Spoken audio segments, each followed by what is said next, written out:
साथियों, आप सभी का और एक बार हार्दिक स्वागत और अभिनंदन करता हूं।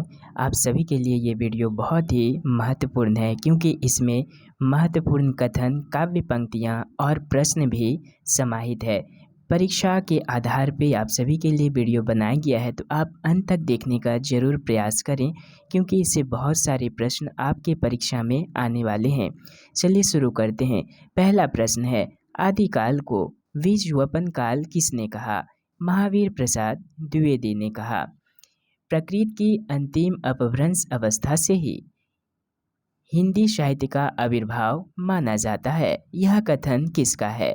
यह कथन है आचार्य रामचंद्र शुक्ल जी का है। आप जितने भी कथन इस वीडियो में है, काव्य पंक्तियां हैं, इस पर आप विशेष रूप से जरूर ध्यान दें। रीतिकाल को अलंकृत काल किसने कहा? रीतिकाल को अलंकृत काल कहा मिश्र बंधु ने। अपभ्रंश या प्रकृताभास हिंदी की रचना विक्रम की कौन सी शताब्दी से होने लगा था? 7वीं शताब्दी से प्रकृतभास हिंदी की रचना होने लगा था। महासुखवाद का प्रवर्तन किस शाखा में हुआ? वज्रयान शाखा में हुआ था महासुखवाद का प्रवर्तन। गोरी सोवे सेज पर मुख पर डारी केस, यह पंक्ति किसकी है? अमीर खुसरो की पंक्ति है। रामकुमार वर्मा ने किसे हिंदी का प्रथम कवि माना है? स्वयंभू को हिंदी का प्रथम कवि माना है रामकुमार वर्मा ने।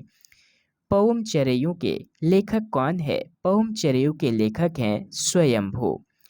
मुगल दरबार किस साहित्यकार के काल विभाजन के अंतर्गत आता है? George Grierson.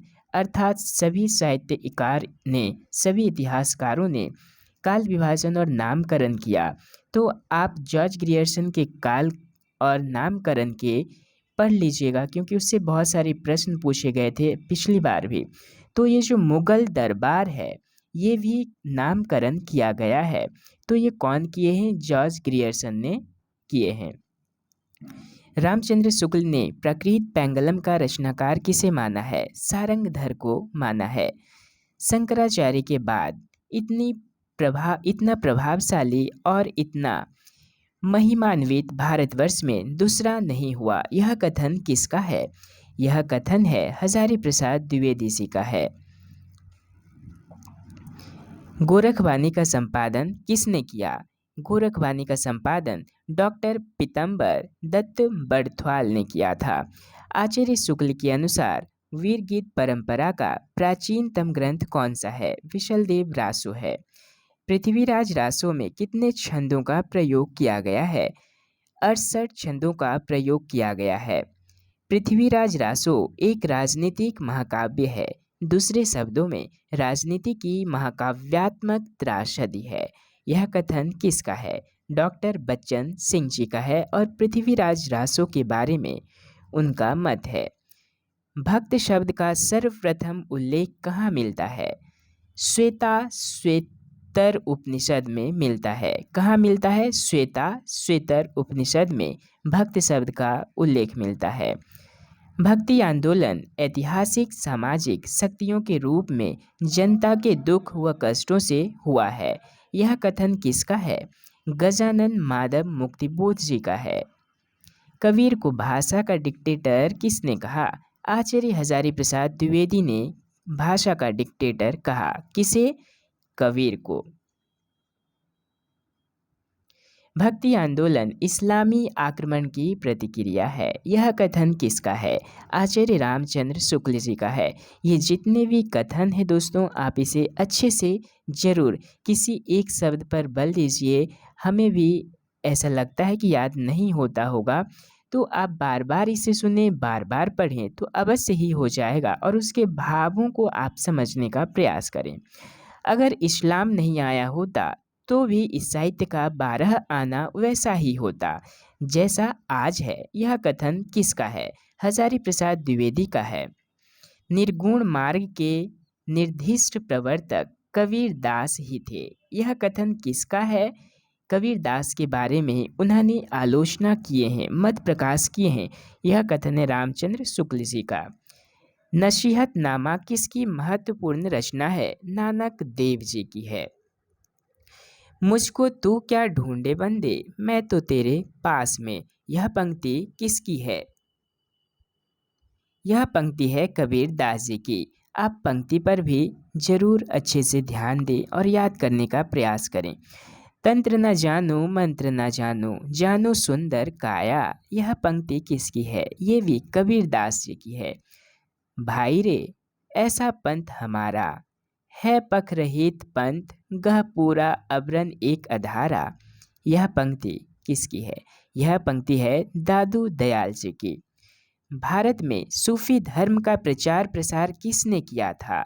मुइनुद्दीन चिश्ती ने किया था सूफी धर्म का प्रचार और प्रसार। सूफी संप्रदाय कितने प्रकार के होते हैं? सूफी संप्रदाय 4 प्रकार के होते हैं। चिश्ती संप्रदाय, सुरावर्दी संप्रदाय, कादरी संप्रदाय और नक्शबंदी संप्रदाय। अगर पूछा जाए कि सूफी संप्रदाय इसमें से कौन सा नहीं है, तो हम अवश्य ही कर पाएंगे अगर जानते हैं कि क्या क्या है। कबीर की वाणी का संग्रह बीजक में किसने संग्रहित किया था? धर्मदास ने। धर्मदास उनके शिष्य थे। हिंदी भक्ति काव्य का प्रथम क्रांतिकारी पुरस्कर्ता कबीर हैं। यह कथन किसका है? डॉक्टर बच्चन सिंह जी का है, जिन्होंने कहा कि कबीर हिंदी भक्ति काव्य का प्रथम क्रांतिकारी पुरस्कर्ता हैं। तुलसीदास को किसने कलिकाल का वाल्मीकि कहा? किसने कहा वाल्मीकि कलिकाल का? नाभादास ने कहा। तुलसीदास को क्या कहा? कलिकाल का वाल्मीकि कहा।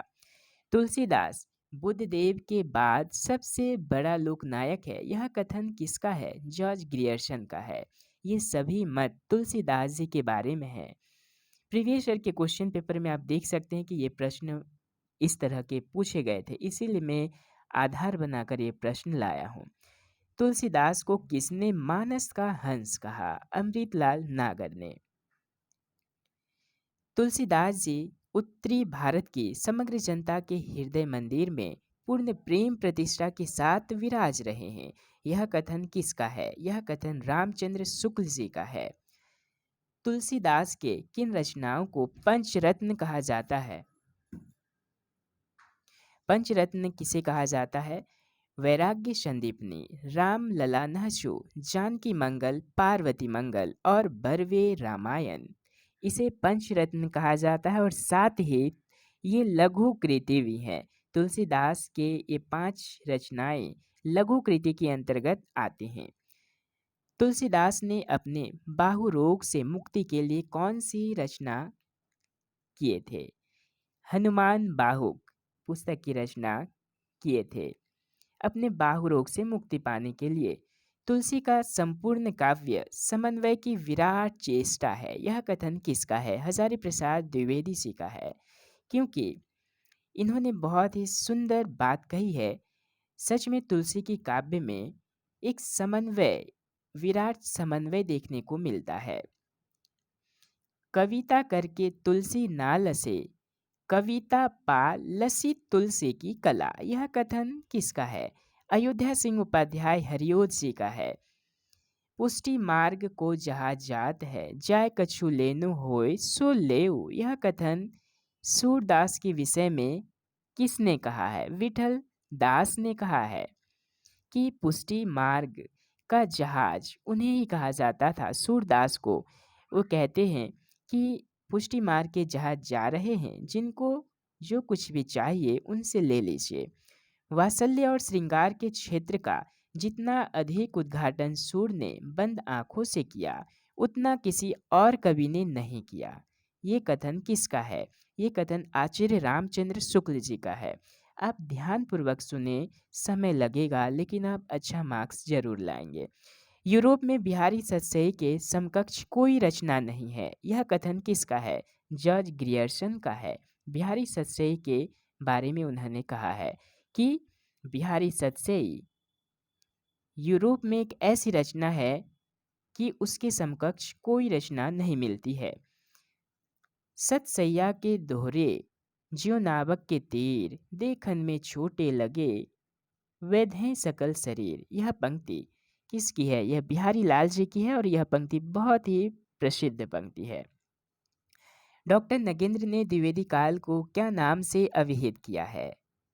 जागरण सुधार काल नाम दिया है। और एक प्रश्न आ सकता है कि जागरण सुधार काल नाम द्विवेदी काल को किसने दिया? तो किसने दिया? डॉक्टर नगेंद्र ने दिया। सखी वे मुझसे कह कर जाते, ये पंक्ति किसकी है? ये पंक्ति जो है मैथिली शरण गुप्त जी की है। बांधा था विधु को किसने इस काली जंजीरों से, मणि वाले फणियों का मुख क्यों भरा हुआ है हीरों से। पंक्ति किसकी है? जयशंकर प्रसाद जी की ये पंक्ति है। प्रेमचंद को कथा सम्राट की उपाधि किसने दी थी? शरत चंद्र चट्टोपाध्याय ने दी थी। वही मनुष्य है जो मनुष्य के लिए मरे। यह पंक्ति किसकी है? मैथिली शरण गुप्त जी की है। और यह भी पंक्ति बहुत ही सुंदर और प्रसिद्ध पंक्ति है। ले चल वहाँ भुलावा देकर मेरे नाविक धीरे धीरे किसकी पंक्ति है? जयशंकर प्रसाद जी की पंक्ति है। इन पंक्तियों के ऊपर आप अपना विशेष दृष्टिकोण डालें। ये प्रश्न बहुत सारे पूछे जाते हैं और माइनस मार्किंग होता है, हम नहीं जान पाते हैं। मैं अकेला देखता हूँ आ रही है मेरे दिवस के सांध्य बेला किसकी पंक्ति है? सूर्यकांत त्रिपाठी निराला जी की पंक्ति है ये। अबे सुन वे गुलाब भूल मत जो पाई खुशबू रंगो आब, ये पंक्ति किसकी है? ये भी सूर्यकांत त्रिपाठी निराला जी की है। सुंदर है विहग सुमन सुंदर मानव तुम सबसे सुंदरतम, ये पंक्ति किसकी है? ये सुमित्रा नंदन पंत जी की पंक्ति है। और आपको बता दूं कि विशेष रूप से मुख्यतः छायावादी कवियों से ही प्रश्न पूछे जाते हैं और भी प्रमुख कवि के बारे में और उनकी रचनाओं के बारे में आप पढ़ लीजिएगा। पर शेष नहीं होगी यह मेरे प्राणों की कीड़ा, तुमको पीड़ा में ढूंढा तुम में ढूंढूंगी पीड़ा, ये पंक्ति है महादेवी वर्मा जी की। क्योंकि उन्होंने सदैव पीड़ा की, कष्ट की और दुख की बात कही और अपनी इस पंक्ति के माध्यम से बताया जीवन में जो कुछ बचता है उसका भी है कुछ आकर्षण। यह पंक्ति किसकी है? हरिवंश राय बच्चन जी की पंक्ति है आज भरा जीवना मुझ में आज भरी मेरी गागर, यह पंक्ति भी हरिवंश राय बच्चन जी की है अंधेरी रात पर दीवा जलाना कब मना है, ये पंक्ति किसकी है? हरिवंश राय बच्चन जी की ही है। मैं इसीलिए एक ही कवि के दो तीन पंक्तियां लाया हूँ, क्योंकि एक पंक्ति देने से अच्छा है आप उसके बारे में और भी जान ले, ताकि उसमें से कुछ भी आ सकता है। दो रहा समय की रत का घर घर नाच सुनो सिंहासन खाली करो की जनता आती है, ये किसकी पंक्ति है? ये पंक्ति है रामधारी सिंह दिनकर जी की। और ये पंक्ति जो है जनतंत्र का जन्म की कविता से ली गई है।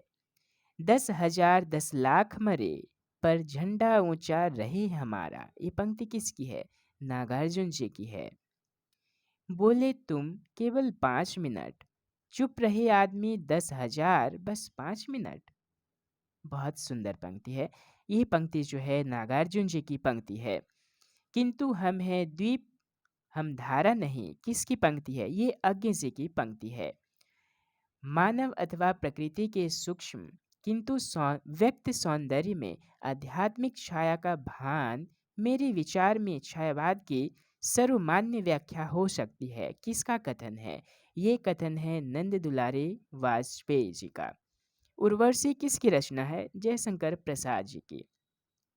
और ये वीडियो आज यहीं समाप्त होती है।